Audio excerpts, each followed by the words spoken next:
কি বলবি বল। শুনলাম আজকে সারাদিন নাকি খাওয়া দাওয়া করনি।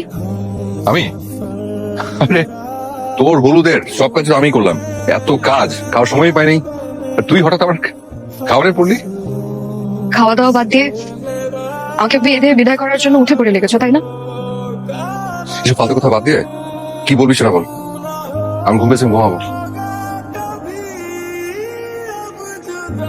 তুমি এখানে আসার আগে অনেকক্ষণ দাঁড়িয়ে দাঁড়িয়ে একটা কথা ভাবছিলাম।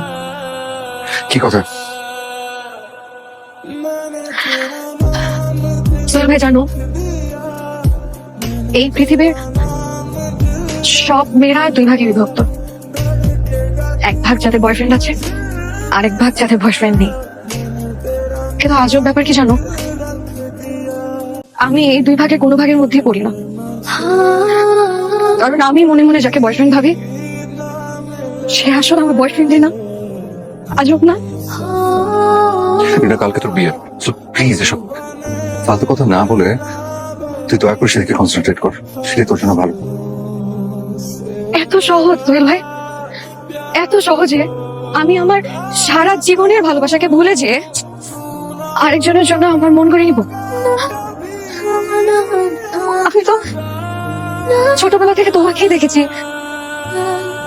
তোমাকেই ভেবেছি। সেই জায়গাটা আমি আরেকজনকে কিভাবে দেখবো?